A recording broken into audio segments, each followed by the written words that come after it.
आज दिल्ली सिख गुरुद्वारा प्रबंधक समिति की ओर से रकाबगंज गुरुद्वारे में 400 बेड का Covid isolation and treatment centre start किया जा रहा है। दिल्ली सरकार की ओर से हर तरह का सहयोग किया जाएगा। LNGP हॉस्पिटल के साथ इसको अटैच किया गया है। जो भी पेशेंट अगर बीमार होते हैं, क्रिटिकल होते हैं, तो उनको तुरंत LNGP हॉस्पिटल में शिफ्ट कर दिया जाएगा।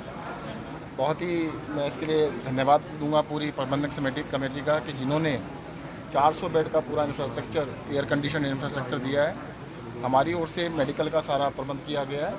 बाकी सारे प्रबंध सिख गुरुद्वारा प्रबंधन कमेटी के द्वारा किए गए हैं।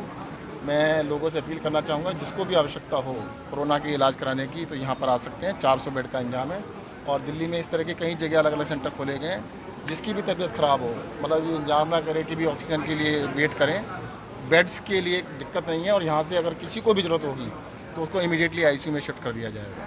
धन्यवाद। ठीक है सर, साथ ही दिल्ली में क्या स्थिति है, आप क्या देख पा रहे हैं कोरोना की? देखिएगा, थोड़ा आशा की किरण नज़र आ रही है। पिछले कुछ दिनों से लगातार पॉजिटिविटी भी कम हो रही है और नंबर ऑफ़ केसेस भी कम हो रहे हैं।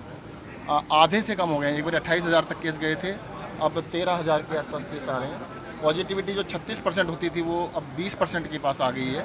तो लग रहा है कि जल्द थोड़ा सा काबू में आएगा, परंतु अभी भी देखो तैयारियों में कमी नहीं रहनी चाहिए और मुझे लगता है हर तरह से सतर्क रहने की आवश्यकता है। जो थर्ड वेव आई, ये जो इस बारी जो वेव पूरे देश में सेकेंड वेव कहा जा रहा है, दिल्ली में फोर्थ वेव कहा जा रहा है, इस वेव का किसी को इतना अंदाजा नहीं था इतनी तेज़ी से आएगी।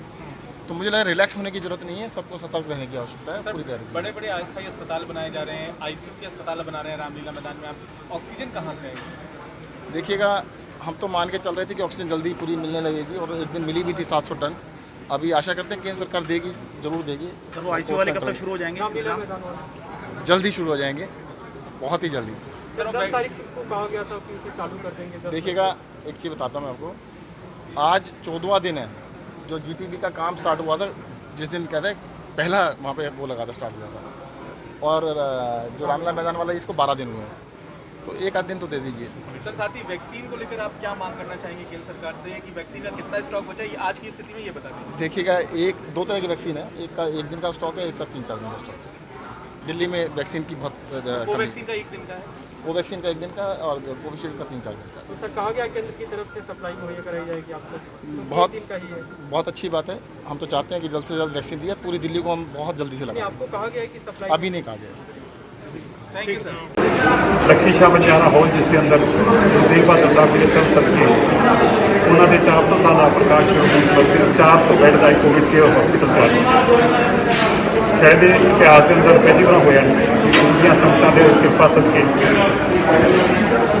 ਜਿਸ ਸਿਖਿਆਰ ਨੇ ਹਸਪੀਟਲ ਤਿਆਰ ਕਰਦੀ ਆਪਣਾ 10 ਦਿਨਾਂ ਦੇ ਅੰਦਰ ਇੱਕ ਰਿਕਾਰਡ ਹੋਊਗਾ 400 ਬੈੱਡ ਦਾ ਪ੍ਰੋਪਰ ਹਸਪੀਟਲ ਨੂੰ ਤਿਆਰ ਕੀਤਾ। ਮੈਂ ਤੁਹਾਨੂੰ ਦਿਖਾਉਣਾ ਚਾਹੁੰਦਾ, ਇਹਨੂੰ ਬਲਾਕਸ ਦੇ ਅੰਦਰ ਵੰਡਿਆ ਗਿਆ। ਇਹਦੇ 5 ਬਲਾਕ ਬਣਾਏ ਗਏ ਨੇ। 5ਵਾਂ ਬਲਾਕ ਜਿਹੜਾ ਉਹ ਕੱਲ੍ਹ ਤੋਂ ਸ਼ੁਰੂ ਹੋਏਗਾ। ਇਹ ਜਿਹੜਾ ਬਲਾਕ ਆ ਇਹਦੇ ਅੰਦਰ ਮੈਡੀਕਲ ਬੈੱਡ ਬਾਕੀ ਸਾਰੀ ਤਿਆਰੀ ਆ। ਇਹ 5ਵਾਂ ਬਲਾਕ ਆ, ਇਸ ਦੀ ਕੱਲ੍ਹ ਤੋਂ ਸ਼ੁਰੂ ਹੋਏਗਾ, ਜਿਸ ਦੇ ਅੰਦਰ 5 ਲੀਟਰ ਦੀ ਜਿਨ੍ਹਾਂ ਨੂੰ ਆਕਸੀਜਨ ਦੀ ਕਪੈਸਿਟੀ ਦੀ ਲੋੜ ਆ, ਇਹ ਉਹਨਾਂ ਦੇ ਵਾਸਤੇ ਆ।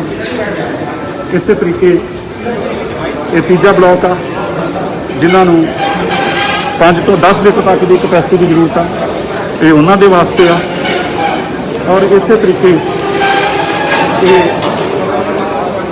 दूजा ब्लॉक आ, वो भी जिन्होंने 10 लीटर तक की लोड़ आ उन्होंने वास्ते आ।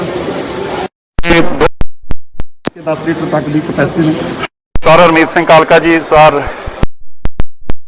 मान जी, सारी जो सारी टीम रही आ 2 बजे अज चालू होने जा रहा। बड़ी जरूरी संगतां नूं जानकारी 2 बजे तो बाद इत्थे पेशेंट ले जाएंगे। सारी तैयारी कर ली गई है, डॉक्टर्स ने टेक ओवर कर लिया।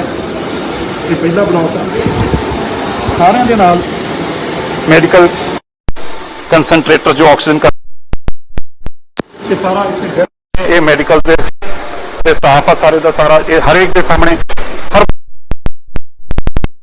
तुसीं देखोगे ये कंप्लीट ब्लॉक आ। इस ब्लॉक के सामने ये बैड ने। सो ये नर्सिंग स्टेशन इतने सारी सर्विसिज जड़ियाँ ने फ्री ने, एंबूलेंस सर्विस तो लैके सारा कुछ। और सब तो वड्डी गल गुरु साहब की कृपा सदके ये आ कि ये लोक नायक जयप्रकाश LNGP इस सारी यूनिट नूं ਉਹਨਾਂ ਦੇ ਡਾਕਟਰ ਹੈਡ ਜਿਹੜੇ ਨੇ ਸੁਰੇਸ਼ ਜੀ ਇਸ ਨੂੰ ਹੈਡ ਕਰਨਗੇ ਔਰ ਰੱਬ ਨਾ ਕਰੇ ਕਿਸੇ ਨੂੰ ਐਮਰਜੈਂਸੀ 'ਚ ਲੋੜ ਪੈਂਦੀ ਆ ਤੇ ਤੁਰੰਤ ਉਸ ਨੂੰ ICU ਦੀ ਵੀ ਸੁਵਿਧਾ ਪ੍ਰੋਵਾਈਡ ਕੀਤੀ ਜਾਊਗੀ। ਮੈਂ ਦੁਨੀਆ ਭਰ ਦੇ ਵਾਸਤੇ ਸਿੱਖਾਂ ਦਾ ਧੰਨਵਾਦ ਕਰਦਾ ਜਿਨ੍ਹਾਂ ਨੇ ਆਪਣੀ ਮਾਨਵਤਾ ਦੀ ਸੇਵਾ ਕਰਨ ਲਈ ਯੋਗਦਾਨ ਪਾਇਆ, ਉਹਨਾਂ ਸਭ ਪਰਿਵਾਰਾਂ ਦਾ ਧੰਨਵਾਦ ਕਰਦਾ। ਅਮਰੀਕਾ ਤੋਂ ਕੰਸਨਟ੍ਰੇਟਰ ਭੇਜੇ ਗਏ, ਕਲਕੱਤਾ ਤੋਂ 25%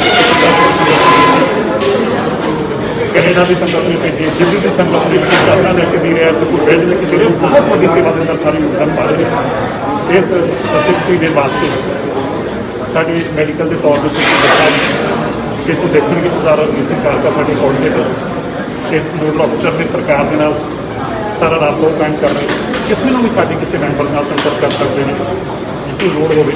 ਬਹੁਤ ਵੱਡੀ ਇਸ ਵੇਲੇ ਮਾਨਵਤਾ ਦੀ ਸੇਵਾ ਵਾਸਤੇ ਸਾਰੀ ਟੀਮ ਇੱਥੇ ਖੜੀ ਆ।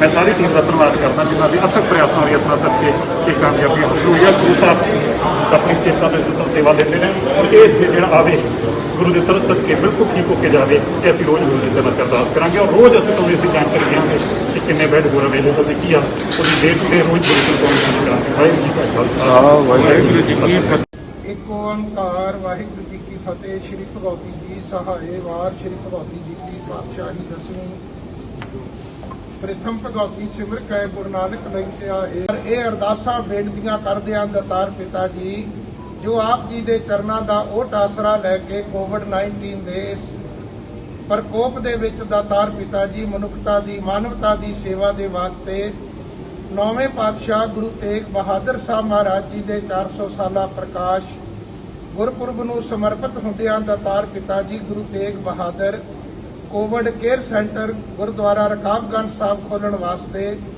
ਜੋ ਆਪ ਜੀ ਦੇ ਚਰਨਾਂ ਦਾ ਓਟ ਆਸਰਾ ਲਿਆ ਸੱਚੇ ਪਾਤਸ਼ਾਹ ਅੱਜ ਆਪ ਜੀ ਦੀ ਕਿਰਪਾ ਹੋਈ। ਇਸ ਸੈਂਟਰ ਨੂੰ ਪ੍ਰਾਰੰਭ ਕਰਨ ਵਾਸਤੇ ਸੇਵਕਾਂ ਵੱਲੋਂ ਕੀਤਾ ਲੋੜੀਏ ਕੰਮ ਸੋ ਹਰ ਪੈ ਆਖੀਏ ਕਾਰਜ ਦੇ ਸਵਾਰ ਸਤਿਗੁਰ ਸੱਚ ਸਾਖੀਏ ਦੇ ਬਚਨ ਕਮਾਉਂਦਿਆਂ ਸਤਿਗੁਰੂ ਅੱਜ ਆਪ ਜੀ ਦੇ ਚਰਨਾਂ ਵਿੱਚ ਅਰਦਾਸ ਬੇਨਤੀ ਸਤਿਗੁਰੂ ਆਪ ਜੀ ਆਗਿਆ ਬਖਸ਼ੋ। ਇਸ ਕੋਵਿਡ ਕੇਅਰ ਸੈਂਟਰ ਦੇ ਵਿੱਚ ਜੋ ਜੀ ਆਵੇ ਸੋ ਰਾਜੀ ਜਾਵੇ। ਸੱਚੇ ਪਾਤਸ਼ਾਹ ਸਭ ਨੂੰ ਸਿਹਤ ਜਾਬੀ ਬਖਸ਼ੇ, ਜੀਵਨ ਦਾਨ ਬਖਸ਼ਣਾ। ਜਿਨ੍ਹਾਂ ਮਰੀਜ਼ਾਂ ਨੇ ਦਾਤਾਰ ਪਿਤਾ ਜੀ ਇੱਥੇ ਆਉਣਾ ਉਹਨਾਂ ਨੂੰ ਤੰਦਰੁਸਤੀ, ਜਿਨ੍ਹਾਂ ਨੇ ਡਾਕਟਰਾਂ ਨੇ ਨਰਸਾਂ ਨੇ ਸਟਾਫ ਨੇ ਸੇਵਾ ਕਰਨੀ ਉਹਨਾਂ ਦੀ ਹਰ ਪ੍ਰਕਾਰ ਰੱਖਿਆ ਕਰਨੀ।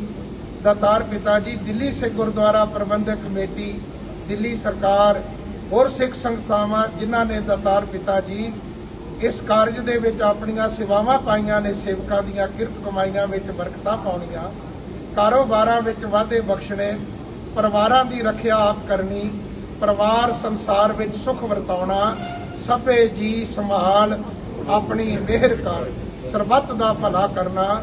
ਸਹੀ ਪਿਆਰੇ ਮਿਲਣੇ ਜਿਨ੍ਹਾਂ ਮਿਲਿਆ ਤੇਰਾ ਨਾਮ ਚਿਤ ਆਵੇ, ਨਾਨਕ ਨਾਮ ਚੜ੍ਹਦੀ ਕਲਾ ਤੇਰੇ ਭਾਣੇ ਵਾਹਿਗੁਰੂ ਜੀ ਕਾ ਖਾਲਸਾ ਵਾਹਿਗੁਰੂ ਜੀ ਕੀ ਫਤਿਹ। ਬੋਲੇ ਸੋ ਨਿਹਾਲ।